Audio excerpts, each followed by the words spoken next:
So, Micky, you just moved here to the Valley. Yes, I did. And you were on Sunset Plaza, right? I was. And you know, so kind of funny. I think that Taylor, you were part of that deal, or your team was. Indirectly. So I housed Chris Kennedy in his house on Mount Olympus. Yeah, that's my business partner. Yeah. So I put him in that house, and so wow, really? Yeah. That's crazy. So what's a little bit of backstory on who you are? How'd you become an entertainer? Oh man, well I'm from Los Angeles, California. Man, I like entertaining my whole life. You know, I always did. I was always into performance. Even when I was younger, I did martial arts. Used to compete in tournaments. That's still a sense of performing. I always liked to act. I always really enjoyed acting when I was younger. And then when I started getting into like middle school, trials and tribulations of life and things happen. And we had down times, my family bad, but certain, just things go on in life. And I start writing about it. I took a creative writing class when I was in like 6th or 7th grade or something. And I started writing poetry. And I had this teacher, I don't fucking remember her. Can I cuss? Oh, yeah. Fuck it. I don't remember the bitch name, but I'll just play. But shout out to her. I owe you lunch at least. But she just, she would tell my mom like, your son, he really has like a gift for writing. And I didn't really understand it at the time because I just felt like I was writing about like depressing shit. And then I had a friend. His name was B-Mac. He moved here. He was from Texas. He moved here, and he was like a senior. We was like freshmen in high school. But this motherfucker used to always be rapping, like on the bus to school when we'd be chilling, football practices, stuff, and like he would just be rapping all the time. He was like, the South was really emerging at that time, so I thought he just sounded really cool. You know what I mean? I'm like, man, this dude hard. He'd be like, yeah, just give me a topic. He's a little country dude. He'd just be freestyling. So, I just started getting into that. Started getting into the freestyling and stuff like that. And then there was a competition on the radio that my mom heard about. And you had to go audition to like be on a show to write and stuff like that. And my mom called me one day. I had stopped going to school, and so I was just chilling. I was just chilling. What age was this? I was like 16. Yeah, so like, wow. So I stopped, and then I was just chilling, and my mom called me, and she was like, there's this show, you should go like audition for it, and it's like mostly like singers and stuff, dancers. I'm like, what am I gonna do? You know what I mean? She's like, rap. She's like, you be rapping with your friends, go rap. I was like, all right. That's so weird because most moms, they kind of want to push them into country and whatnot. What? Yeah. Well, I mean, you have to know my family to know why that's definitely not our story. Yeah. But man, one thing I could always say, bro, that I always say about my life is I had a lot of love and support.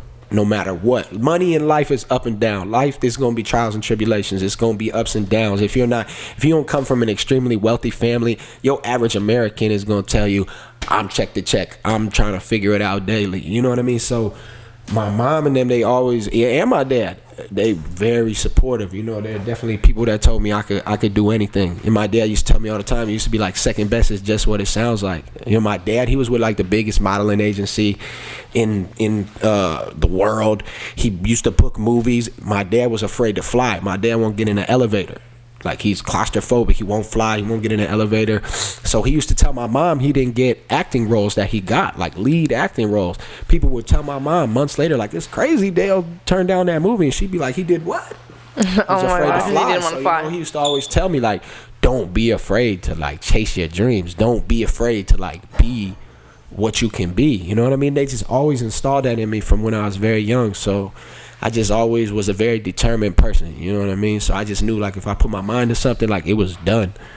Like, it was just about figuring it out, from there. That's dope that you had the support, though, because I feel like that's more important than, like, having finances back you up. Having the emotional support, people who believe in you and want to push you and see you. It goes two ways, though. You know what I mean? Because I have friends. Most of my friends, my friends had some interesting situations with their family. So, it's always, but, my best friend immediately had a very interesting relationship with his mom. And he used to always tell me, we used to kind of argue about it. Like, he used to be like, man, bro, I don't got nobody that thinks I'm going to be anything or this, that, and third. And I used to be like, well, that's one way to look at it. You have no pressure. Yeah, I was that's like, true. Everybody's counting That's on me. super and true. thinks I'm gonna make it. That's super true. And ask me every day, what's going on? You know what I mean? So it's two ways to look at it. You know what I mean? It's the Definitely. Yeah, you could have the no support and be like, oh, it's up to me, fuck everybody else. Yeah. Or you could be like, oh my God, I got my mom, Yeah. my dad, this, my daughter, Sometimes, these yeah. people, the X, Y, and Z, really depending on me to make it. You know Sometimes what I it's mean? harder to like prove people right than prove them wrong. I mean, yeah. Well, I mean, I don't know if it's righter or Right. that's not a word, but, Yeah, but, like, if just it's to- more right. But, Yeah, you just know. to like, it's hard when people believe in you and you have to like meet that expectation that they have of you than to like have no expectations. Anything you do is gonna be something better than what they expected, you know? Exactly. So it's definitely a lot of pressure. I feel that. For sure. I'm shocked. There's a lot of stuff I didn't know. Yeah. Yeah, man. You know, I got a nice little tale to tell. You know what I mean? But you have a lot of people that support you too, as well. Yeah. So it's not just just the struggle just for coming up as an artist, entertainer, but you have people that like your partner that I met, Chris. Yeah. Who he owns a very, very well-to-do water company, right? Yeah. We have a molecular hydrogen water company. It's called Trucy. He gave me some of those magnesium tablets. Do you I don't use know them? how I feel. Yes. Those little tablets and they dissolve in water. If you don't know how you feel, you haven't used them. I haven't used them, and I definitely Yeah. want to. I after used looking it at- one time. Yeah. He just put it in some water. It was like a milky, like It's not gray. milky. It's magnesium. It literally was fizzes. So tingly. Yeah, it was becomes a fizzy. magnesium. It was but, fizzy. bro, it cures lupus. It Yeah. it cures a lot of things. Like it literally start making your brain and Yeah. things start to click back together. It's a healer. Yeah. It's a great thing. I'll get you some tablets. No, I definitely want to try it. easy. Yeah, try it. I You was gotta do going them every day. Yeah, that's what I'm though. saying. You have to Yeah. do it I on mean, a your consistent joints, bro, if you have basis. joints that hurt, like you will feel your joints Yeah. and stuff. Like, hey, Yeah. you'll feel better. I want to go a little bit more into depth with your music career. I know that you're, on the verge of signing a very large deal. We spoke last week. You might be doing a possible TV show that's nationwide. Yeah. Can you get in a little bit about that, or is that confidential at the moment? I think it is confidential, but I mean, hopefully, I mean that should be guaranteed though. Yeah. But yeah, they like we're not supposed to tell anybody. wasn't even supposed to tell you. But yeah, I don't know nothing about Already in nothing. trouble. Coming But soon. yeah. But Coming the soon. deal, yeah. I mean, the deal is close to being done too, and yeah, man. With that, it's always the hurry up and wait, like we was talking about. So, but if we get the deal done, cool. We're structuring the deal with us it's a little. Sometimes it gets a little more difficult because it's really not a lot of certain things that we need. You know what I mean? A lot of people, they get into like doing these deals with people who, quote unquote, like the struggling artists and stuff, and people just like, man, I don't even care. I'll just sign for $10,000 right now. People just think about the quick, short, like, let me help today. Yeah. And not know, like, man, this is gonna be gone in a month, and then I'm gonna be right back to square zero and owe people and have half my percentages gone. So Yep. it's just about working things out and having everybody come to a happy medium. The people we dealing with, they definitely understand like everything that I've done up to this point, everything that me and my team now have done up to this point, like on our own. So it's like a more of a mutual respect, which is dope. And it's the person I'm supposed to be doing the deal with is somebody who I've known for like 10 years, and I ran into them multiple. I had my first meeting ever with him, actually, which is crazy, before I had any music. So yeah, hopefully that goes through, and even if it doesn't go through, we still taking it to the top. So Yep. it really doesn't matter. Yeah, was it hard to get in the rap game? Hell yeah, still hard. I'm still not in. You know what I mean? I got some toes in the door, but I wouldn't say like my full foot is through. I'm just very realistic. I don't try to like upplay things. I probably downplay things I have going on than to like upplay them. But yeah, man, it's like anything else, bro. It's a competitive game. And the one thing that is harder with me is that I'm very much competition to people. So it's like, a lot of people, they'll help their homie from up the street who got no chance of ever surpassing them. Right. Man, I did it for my people, man, blah, blah, blah. I put the homie on. Right, but when man, when they're threatened by you. Yeah, when somebody's a threat, or you be like, man, I don't know. This person might replace me. That's tough. I feel like I'm a presence. So when I walk into a room, I feel like I command a certain amount of attention, and sometimes that could be intimidating to people. You know what I mean? You definitely look the part, you feel the part, you act the part. So And he's a you are the genuine part. nice dude. That's the thing about for him. sure. So humble. Was there a point in your career where you like knew you made it, like you got the respect of people? Like, I mean, as far as rap, like I've been respected with rapping since I was like 17, 18. I used to battle rap, so it's like we used to have this place in LA called the Pit. It's like a famous. It's like if you've seen 8 Mile, it's like our shelter. It's like the equivalent of that, you know what I mean? J-Rock been through there, The Game, Kendrick Lamar. I mean, everybody stopped through there. People used to come, special guests hosted, but I used to battle people up there. Like, if they wanted to battle for money, and then eventually I just was biting so many people's heads off. They used to have me and like a couple other people just rap acapellas up there, like in between the battles. So like people used to literally be like, man, I came here to hear you rap today. Like, what was you have to do something though. You have wait, hold on. Were you gonna say what I was gonna say? Give us a. Yes, you got to. You have to. Yeah, let's hear something, some freestyle. You need me to pull up a beat. What's up? Oh no, I mean I give you some bars.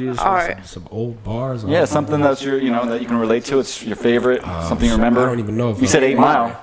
Yeah, it's a lot of raps. What we tell them? We tell them like, let's see. What if I told you I was the only one after Christ, and none shall ever come after I figure I'm really the best even after I die. I be in heaven arguing with Big and Pac about who the best in the afterlife. Rap mastermind, and this is just what I do to pass the time. I'm like a prisoner in his cell trying to pass the time. Swear it's like I'm born on the greatest day. All I got is fingers for the haters. Real fans, they love me no matter what. I'm like the Lakers. Plus my mother nature, so the rain never bothered. And my daddy was a son. Well, my mother swear I'm hotter. Schooling motherfuckers, I ain't never need a locker. Plus I went looking for it, I ain't never need a problem. Yeah, real psychopath. I'm talking Michael Bad, Freddy gloves, Michael mask. I'm running like my license bad. Rich boy, rock the type of ice you couldn't buy in bags or any cool case. Tell him it's 2 J's, and I'm still fly as a Blue Jay, and I couldn't look better in Blu-ray. You know, I want a new bitch, I take the bad one in red. You tell her I'm outside in that new whip with the jag jumping left. What is you on? Cause for the cheese, man, I be on the way like a Heat fan. I get away, vacate couple days, and I'm coming back with a mean tan. I take trips for no reason, I just don't care. I drop a pin on the map. I'm gonna go there. Why not? I'm in them old school high tops, Wolverine jacket and the shades off Cyclops. So who next? If not me, point him out and let's bet. Sweat it got me twisted like Keith, but it's no sweat. Hey, that was fire. That was fire. That's some real rap, like not that mumble shit. Like you really talking. What do they call it? Conscious rap? I don't know. No, that was like poetic rap. Yeah, that's what like J. Cole, like they do like that conscious, like they're really saying stuff, you know, like it has content, you know. Yeah. It's not like Migos, you know, type shit. It's like some real shit, like you're saying stuff. Alright, but shout out Migos. Yeah, no. Don't get it wrong. I could definitely turn up to some Migos, but as we're wrapping this up right now, is there anything that you want to tell our audience? You know, that's definitely your audience. You know, what was it like? Any advice? Yeah. Any takeaway that you know you give to? Believe in yourself, man. If you want something, you go make it happen. Point blank, period. You know, if you want to do something, you put all your eggs in a basket and you ride. And in time breeds doubt. Don't let nobody tell you that the timing is wrong or blah, blah, blah. If you know you can do something and you believe in that shit, go do it. That's it. So follow your heart. Follow your heart. Where can people find you? Oh, man, everywhere. Social media. Micky Munday. MICKYMUNDAY. Micky Munday. MICKYMUNDAY. That's Twitter, Instagram, Snapchat, all that. The latest moves. All right. Well, we appreciate you coming. Yeah, thank you so much. That was great. Bars, fire. And we hope to see big things coming from you soon. Oh, that's guaranteed. Yep. It's a wrap, literally. It's a wrap.